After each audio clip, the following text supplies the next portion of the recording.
ఓం శ్రీ సాయిరామ్.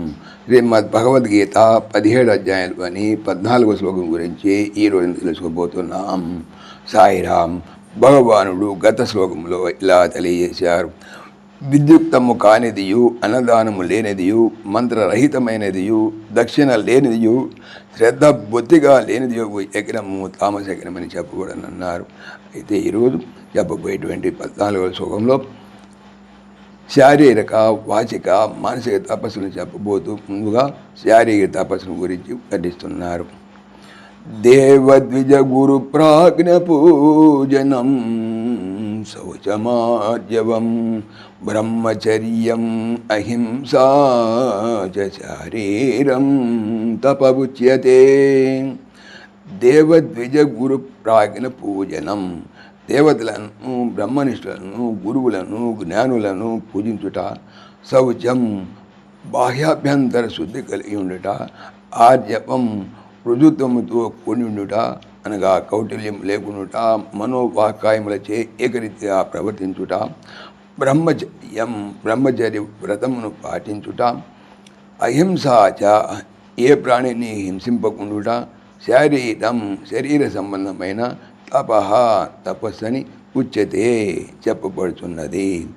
దేవతలను, బ్రహ్మనిష్ఠులను, గురువులను, జ్ఞానులను అనగా మహాత్ములను, బ్రహ్మజ్ఞానము గల పెద్దలను పూజించుట, బాహ్యాభ్యంతర శుద్ధి కలిగి ఉండుట, రుజుత్వముతో కూడి ఉండుట అనగా కుటిలత్వము లేకుండుట, మనోవాకాయములతో ఏకరీతిగా ప్రవర్తించుట, బ్రహ్మచర్య వ్రతమును పాలించుట, ఏ ప్రాణిని హింసింపకుండుట, శారీరక తపస్సని చెప్పబడుతున్నది అనగా శరీర సంబంధమైన తపస్సని చెప్పబడుతున్నది.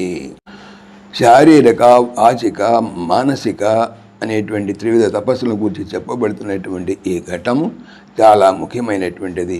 సాధకులు ఈ 3 విధమైన తపస్సులను చక్కగా శీలించి త్రికరణ శుద్ధులై ఉంటే నిర్మల దర్పణమున ప్రతిబింబం వల్లే ఆత్మానుభూతి వారి సులభముగా లభ్యము కాగలదు.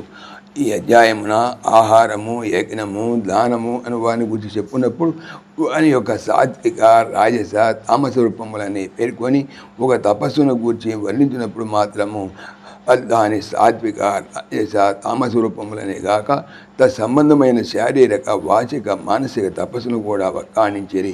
ఉపాధి అందరి మాలిన్యములను బహుగా తప్పింపజేసి వాటిని తొలగించుటే తపస్సు. అది ఈ మోక్షమునకు హేతువు. పరమార్థ సాధనలో అది చాలా ప్రధానమైనది. అందువలనే కాబోలు గీతాచార్యుల వారు తపస్సును గురించి చెప్పేటప్పుడు అన్నిటి వలె సామాన్యముగా చెప్పగా ప్రత్యేకించి మరలా 3 విధములుగా చెప్పిరి. జనులలో కొందరు తపస్సును మాట వినగానే భీతిని చెందురు. ఎండలో, వానలో బాధ చెందుట ఏ తపస్సుని వారి భావము. కానీ శ్రీకృష్ణ పరమాత్మ తపస్సును గురించి ఇచ్చట గావించినటువంటి వివరణమును, వ్యాఖ్యను మనం పరిశీలించుకుంటే ఇక వారిలో ఎటువంటి భీతి చెంద అవసరం లేదని స్పష్టము కాగలదు. భయంకరములైన తపస్సులను కూర్చిన ప్రస్తావన ఇక్కడ లేదు. కాబట్టి సులభ సాధ్యములై సర్వులకు ఆచరణయోగ్యమైన ఈ త్రివిధ తపస్సులను ప్రతివారును, స్త్రీలను, పురుషులను చక్కగా ఆచరించి శరీర వాంగ్మనమును శుద్ధపనర్చుకొని మోక్షభాగులు కావలేను. సాయిరామ్.